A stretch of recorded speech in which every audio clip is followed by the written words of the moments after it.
Assalamualaikum warahmatullahi wabarakatuh. Waalaikumsalam warahmatullahi wabarakatuh. Innal hamdalillah hamdan katsiran thayyiban mubarakan fih kama yuhibbu rabbuna wa yardah. Asyhadu an la ilaha illallah wahdahu la syarikalah wa asyhadu anna Muhammadan abduhu wa rasuluhu la nabiyya wa la rasula ba'dah. Allahumma inna nas'aluka ilman nafi'a wa rizqan thayyiba wa amalan mutaqabbala. Amin ya rabbal alamin. Perkenalkan, saya di sini sebagai moderator dan juga narasumber.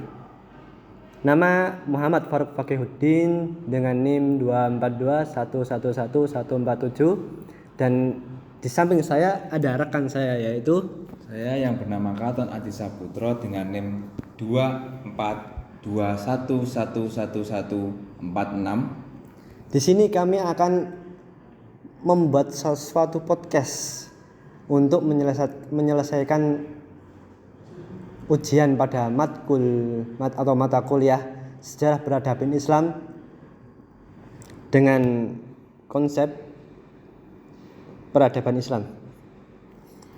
Oke, langsung saja kita masuk ke acara inti, yaitu podcast tanya jawab seputar sejarah peradaban Islam. Menurut Mas Katon sendiri, bagaimana pengaruh peradaban Islam terhadap perkembangan ilmu pengetahuan di dunia ini? Kalau menurut saya, pengaruh peradaban Islam terhadap perkembangan ilmu pengetahuan, peradaban Islam sebagai pusat ilmu pengetahuan. Masa kemasan pada abad pertengahan ketika Eropa masih dalam masa kegelapan, dunia Islam menjadi pusat perkembangan ilmu pengetahuan. Kedua, pengembangan ilmu. Ilmu Muslim membuat kontribusi besar dalam berbagai bidang seperti matematika, astronomi, kedokteran, dan filsafat. Untuk contoh-contoh konkret dari ilmu pengetahuan itu sendiri adalah, contoh dari matematika itu adalah Al-Khawarizmi memperkenalkan konsep aljabar yang menjadi dasar matematika modern. Angka Arab yang kita gunakan sehari-hari juga berasal dari dunia Islam. Dua, kedokteran, seperti hanya Ibnu Sina. Contoh lain, filsafat Al-Farabi dan Ibnu Sina mengembangkan filsafat Islam yang menggabungkan pemikiran Yunani dan ajaran Islam. Metode ilmiah.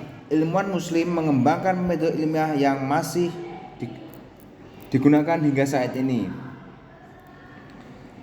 Kesimpulannya, peradaban Islam memiliki peran yang sangat penting dalam perkembangan ilmu pengetahuan dunia. Kontribusi mereka tidak hanya terbatas pada masa lalu, tetapi masih relevan hingga saat ini. Warisan intelektual Islam terus menginspirasi para ilmuwan dan pemikir di seluruh dunia. Itu menurut saya untuk soal pertama. Siap. Terus langsung saja, mau langsung soal kedua atau? Masnya mau menjawab soal pertama atau langsung kedua? Mungkin saya akan menjawab dulu kali ya. Iya, menjawab dari Untuk soal pertama. pertama.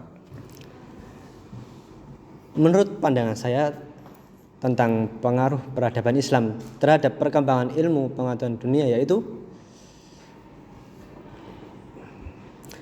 peradaban Islam telah memberikan kontribusi yang sangat signifikan terhadap perkembangan ilmu pengetahuan dunia. Warisan intelektual mereka masih relevan hingga saat ini, menjadi pondasi bagi perkembangan ilmu modern. Untuk contoh-contohnya, mungkin sebagian sudah disebutkan oleh Mas Katon, yaitu tentang aljabar dan juga kedokteran. Dan ada contoh lain yaitu angka Arab, yaitu sistem bilangan yang kita gunakan sehari-hari sebenarnya berasal dari India, namun disebarluaskan oleh ilmuwan Muslim itu sendiri. Kemudian ada perkembangan ilmu pengetahuan baru, yaitu entah itu tentang matematika, astronomi, kedokteran, kimia, dan lain sebagainya. Mungkin ini sih dari jawaban saya yang pertama ya. Kemudian lanjut yang soal kedua. yaitu apa sih pengertian jahiliyah, Mas Katon? Jahiliyah sendiri. Ya. Ini saya menjelaskan jahiliyah atau contohnya sekalian. Mungkin pengertian jahiliyah dulu aja. Oke. Saya akan menjawab dari pertanyaan dari Mas Fakih, apa itu jahiliyah? Jahiliyah adalah istilah dalam Islam yang merujuk pada masa kebodohan atau kegelapan sebelum datangnya Islam pada masa saat ini. Masyarakat Arab pra-Islam hidup dalam kondisi tanpa petunjuk ilahi yang benar. Perilaku mereka seringkali bertentangan dengan nilai-nilai kemanusiaan dan moralitas.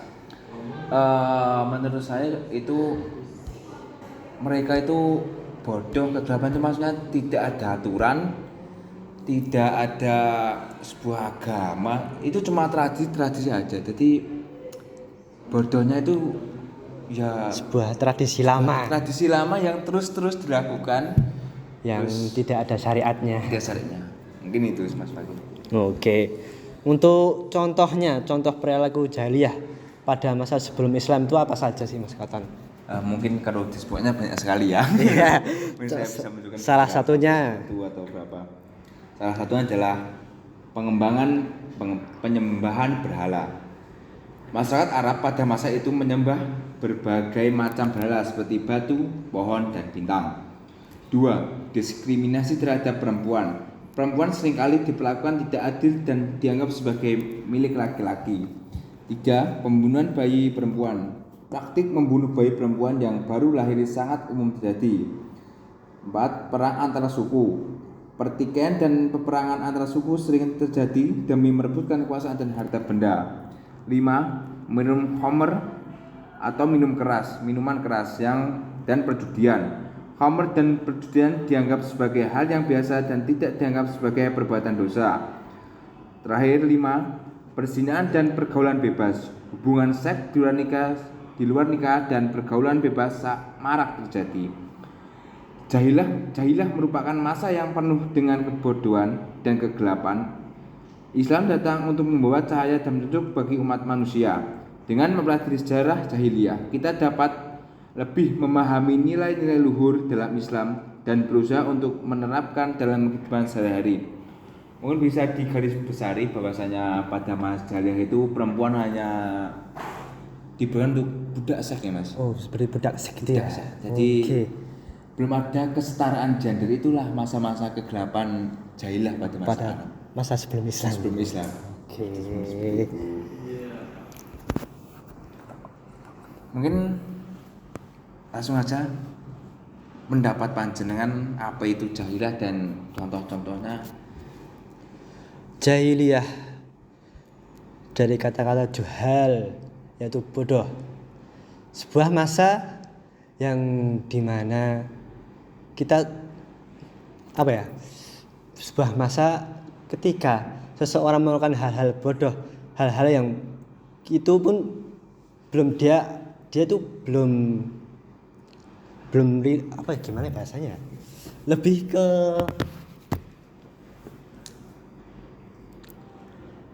masa lalu, yaitu ketika seseorang ini belum mengenal apa itu sebuah kebenaran, apa itu ajaran yang harus dia pelajari, mungkin seperti itu. Dan untuk contoh-contoh perbuatan jahiliyah orang-orang Quraisy atau orang-orang sebelum Islam yang terjadi di lingkungan Arab, yaitu seperti yang dijelaskan oleh Mas Katon, ada penyembahan berhala, penguburan bayi perempuan, perantara suku, perbudakan, dan ada yang lebih mengesankan lagi, yaitu ketidakadilan sosial pada masyarakat Arab sebelum Islam, yang mementingkan status sosial dan kekayaannya. Orang-orang kaya seringkali berkuasa, seringkali bertindak sewenang-wenangnya terhadap orang-orang lemah. Seperti hanya ketika Rasulullah SAW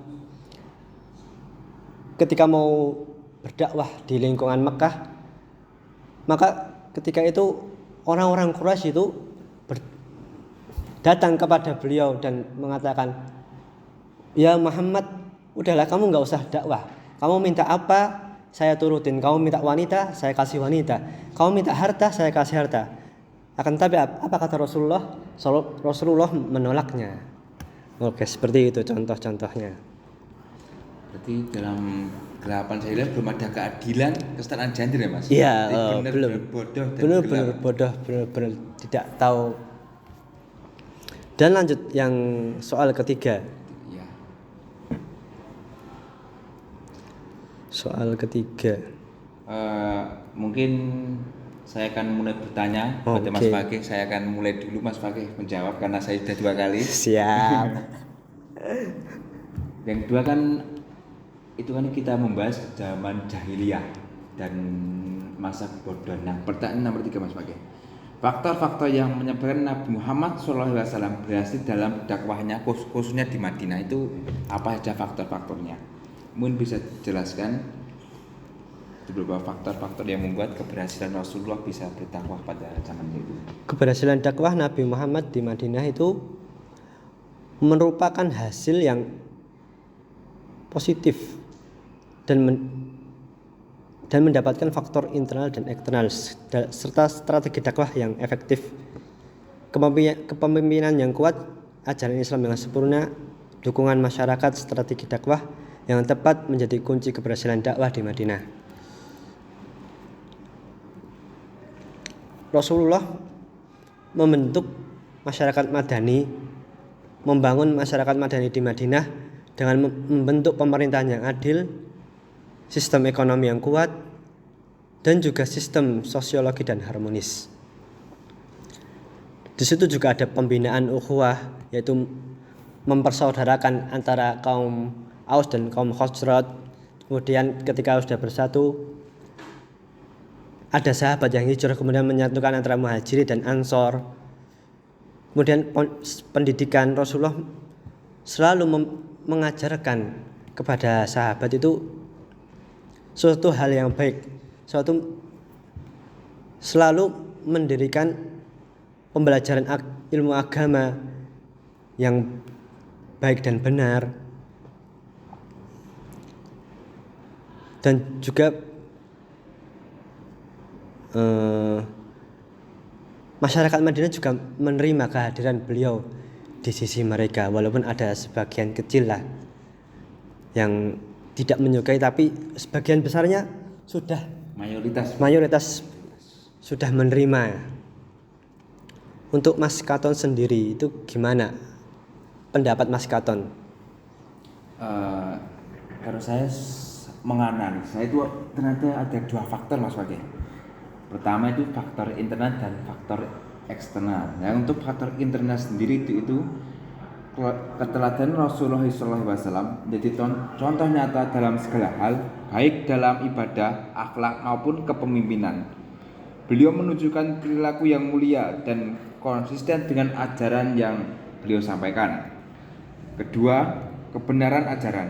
Ajaran Islam yang dibawa Rasulullah SAW memiliki kebenaran yang universal dan menjawab segala permasalahan manusia. Ajaran ini sangat relevan dengan kebutuhan manusia pada zaman itu maupun zaman masa kini. 3. Kecerdasan dan kebijaksanaan Rasulullah. Memiliki kecerdasan yang luar biasa dan kebijakan dalam mengambil keputusan. Beliau mampu menyatukan berbagai kelompok masyarakat yang berbeda. Untuk faktor eksternal sendiri itu ada 3. Pertama, dukungan kaum Ansor. Kaum Ansor memberikan dukungan yang penuh kepada Rasulullah SAW dan para sahabat yang hijrah ke Madinah. Mereka memberikan perlindungan tempat tinggal dan harta benda. 2. Perjanjian Hudaybiyah. Perjanjian Hudaybiyah memberi kesempatan yang bagi umat Islam untuk memperkuat diri dan memperkuat dakwah. 3. Keadilan dalam kepemimpinan Rasulullah SAW menerapkan sistem pemerintahan yang adil dan demokratis. Semua warga negara baik muslim maupun non-muslim mendapatkan perilaku yang sama dengan di hadapan hukum. Dan yang terakhir, pembinaan umat. Nabi Muhammad SAW tidak hanya berfokus pada dakwah, tapi juga melakukan pembinaan terhadap umatnya. Beliau membangun masyarakat Islam yang kuat, bersatu dan mandiri. Kesimpulannya Rasulullah SAW itu berhasil itu karena beliau ada kecerdasan yang luar biasa. Beliau bukan hanya menyebarkan agama Islam, tapi beliau juga menyebarkan bagaimana suri tauladan akhlak yang baik. Jadi masyarakat itu menerima dengan lapang dada. Tidak ada paksaan, Mas Bagi. Tidak ada paksaan. Tidak ada paksaan. Itu luar biasa. Walaupun Insyaallah. lihat sendirilah perjuangannya sampai dipukul di perang, tapi bagaimana beliau tidak membalas baik hati dan memberikan suri tauladan yang baik untuk kita. Jadi itu menurut saya faktor-faktor yang membuat Rasulullah berhasil di Madinah. Mungkin terakhir. Yang terakhir yaitu apa sih pendapat Mas Katon tentang faktor yang menyebabkan umat Islam itu berpecah belah setelah Rasulullah SAW itu wafat? Itu kenapa, itu penyebabnya apa gitu untuk Mas Katon? Sebenarnya untuk faktor penyebab Islam itu berpecah belah itu banyak, ada beberapa konsep dan ada beberapa macam. Terkhususnya faktor utama ya, perselisihan dalam kepemimpinan setelah wafatnya Rasulullah. Muncul pertanyaan, siapa yang akan menggantikan beliau sebagai pemimpin umat? Perbedaan pendapat mengenai siapa yang paling berhak menjadi khalifah memicu perdebatan dan perpecahan dan berkepanjangan. Dari segi kelompok A itu mengangkat Sayyidina Umar, kelompok ini mengangkat ini. Jadi setelah wafatnya Rasul perpecahan luar biasa. Jadi tidak bingung atau tidak kaget ya dari umat Islam sekarang itu, mungkin ya banyak pandangan, banyak sekali pandangan. Dari Rasulullah wafat belum ada 1 tahun 1 hari sudah ada perbedaan. Mungkin ada faktor-faktor lain yang mungkin saya sebutkan, tidak saya jelaskan karena tergantung waktu. Selanjutnya ada interpretasi Al-Quran dan Sunnah yang berbeda, faktor politik, kehilangan sosok sentral yaitu sentral Nabi Muhammad SAW, tekanan eksternal, munculnya berbagai aliran, pentingnya dan waktu itu saya kira belum ada persatuan, jadi tidak ada namanya ya komando, masih perpecahan, jadi belum ada komando dan itu sangat memicu perpisahan atau keseteruan umat Islam pada waktu itu. Mungkin itu yang saya bisa sampaikan. Mungkin selanjutnya Mas Fakih mungkin bisa menambahi dari saya atau ada yang kurang faktor-faktornya. Faktornya yang paling utama sih memang masalah perselisihan dalam memilih pemimpin. Jadi politik ya Pak? Iya, soalnya ketika Rasulullah SAW itu wafat, belum ada berapa hari sebelum, mungkin baru beberapa jam itu sudah ada perselisihan antara kaum Ansor dengan kaum Muhajirin. Ketika Rasulullah wafat itu, kaum Ansor sudah menunjuk pemimpin. Saya lupa itu namanya siapa. Yang intinya mereka tuh berpendapat bahwa inilah kami tuh lebih berhak untuk memimpin dari kaum kami tuh berhak gitu loh. Kemudian berita itu terdengar oleh Abu Bakar dan Umar, yang menyebabkan Abu Bakar dan Umar langsung mendatangi mereka, merespon pendapat mereka. Kemudian Umar mengatakan bahwa ketika Rasulullah SAW itu sebelum wafat, banyak hal yang dialami bersama yaitu banyak hal yang beliau dapatkan ketika Rasulullah masih hidup. Ada salah satu sahabat yang dimana Rasulullah tuh sangat dekat dengan sahabat itu, yaitu Abu Bakar radhiyallahu anhu, yang dimana ketika waktu hijrah, ketika waktu Isra Mi'raj, Abu Bakar yang selalu membela, yang selalu mendampingi beliau dimanapun beliau berada, sampai pun ketika sebelum Rasulullah itu wafat, Rasulullah itu menyuruh Abu Bakar untuk menggantikan posisi beliau sebagai imam ketika sholat. Maka dari situlah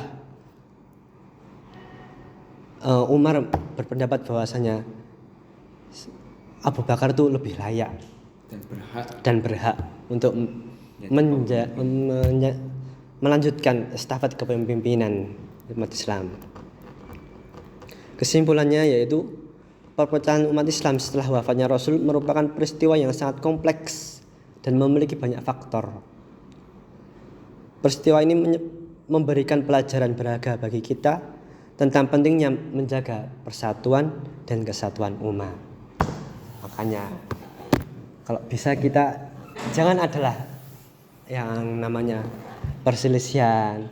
Kita harus saling bersama, saling bersatu.